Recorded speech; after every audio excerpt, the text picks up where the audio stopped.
¿Qué tal? ¿Cómo están amigos y amigas? Se recuerda, por supuesto, el trabajo de los periodistas, el periodista independiente a nivel internacional. Y esto nos da el pretexto, nos da la posibilidad de platicar con ustedes precisamente sobre este tema que está más que presente en nuestro país porque vivimos una época en donde lo que importa no es la verdad, sino lo que nosotros queramos que sea la verdad. La verdad ajustada a los intereses, ya sea mediáticos, ya sea de agenda política. México ha vivido desde el 2018 a la fecha un constante enfrentamiento entre un sector de los medios de comunicación, un sector de la prensa y el gobierno federal. El sector de la prensa habla de dictaduras, habla de gobiernos autoritarios, tiránicos, que dañan la libertad de expresión. Durante todos estos años se ha vuelto común escuchar a Carlos Loret de Mola, a Broso, a Denis Dresser, a Héctor Aguilar Camín, a Enrique Krause, a Carlos Marín, a Ciro Gómez Leiva, al propio Joaquín López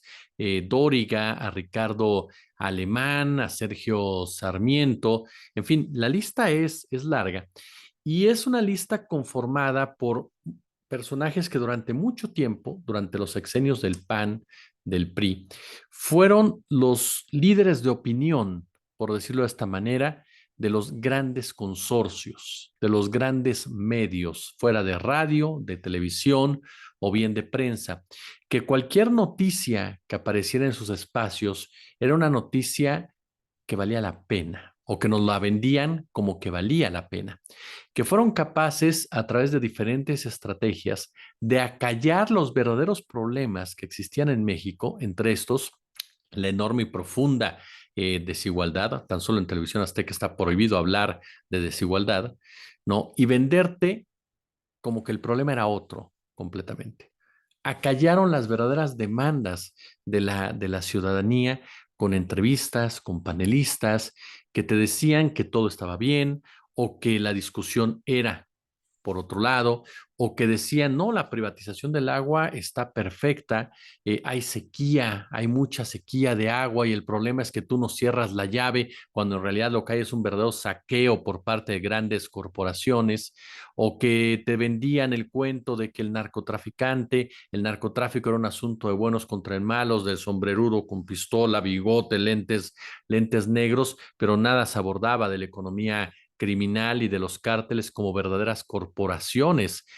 criminales en donde el tráfico de drogas, el sicariato solamente son ramas como tales y que los cárteles como los conocemos son grupos paramilitares que responden a los intereses, por supuesto, de estas oligarquías delictivas. Nunca se decía absolutamente nada. Aquellos indígenas, aquellos comuneros, aquellos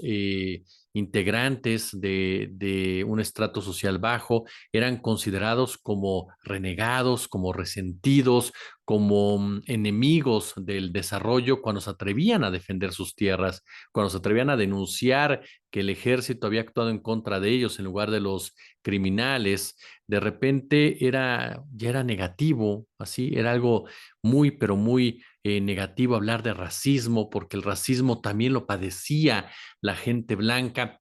Y por supuesto, fueron voces que ayudaron a consolidar esta absurda narrativa de la meritocracia. El pobre es pobre porque quiere, ¿no?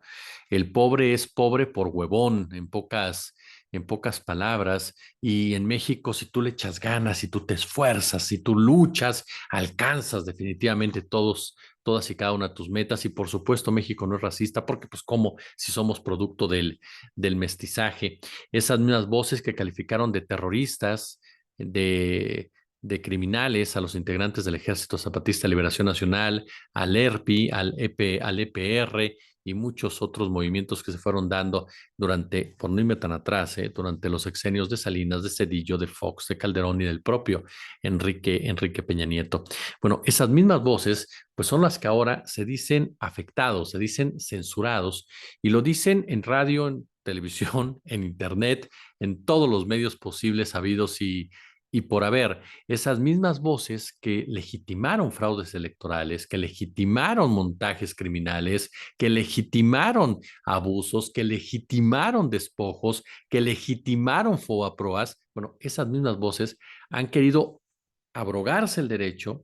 de ser ellos ahora víctimas precisamente de la censura, víctimas de una persecución por parte del gobierno federal por el hecho de que el gobierno les responde su señalamiento o les responde sus mentiras o les responde sus notas con agenda. Estoy de acuerdo, el presidente se equivoca, lo he dicho mil veces, cuando mete a todos los periodistas en una misma canasta, cuando mete a Julio Astillero en la misma canasta que Carlos Loret de Mola, por ejemplo, cuando personaliza un ataque hacia Carmen Aristegui. Me parece que se equivoca el presidente de la República, pero eso es una cosa y otra cosa es que sea censurador, que reprima, que exija que te saquen del aire o que vivamos en una dictadura, como dicen muchos de estos integrantes de estos medios de comunicación. Y lo hemos dicho en otras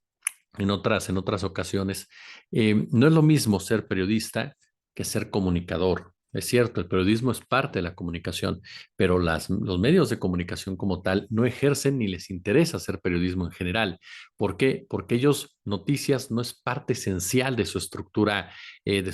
financiera, de su estructura comercial, de la forma en cómo operan. Sí, claro, puede representar un coto de poder y una forma de relaciones públicas, pero para generar dinero, para generar ganancias, para poder funcionar como tales, noticias definitivamente no es una prioridad y menos en un gobierno que decide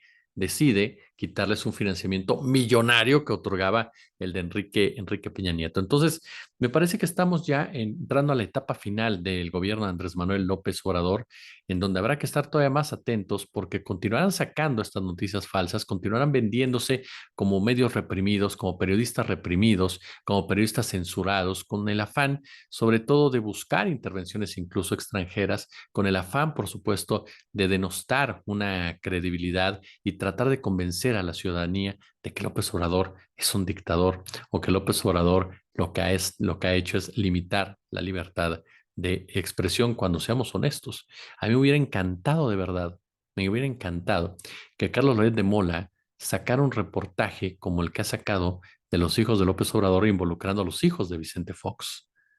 Le puedo garantizar que no hubiera durado ni 2 días en Televisa.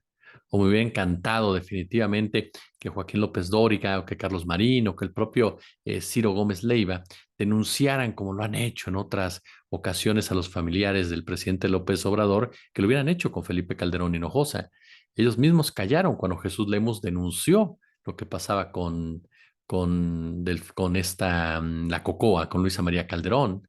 Entonces, ahora muchos de ellos, y con esto concluyo, se dicen preocupadísimos por la violencia en contra del periodismo y dicen que es el presidente el responsable. Eso es una gran mentira.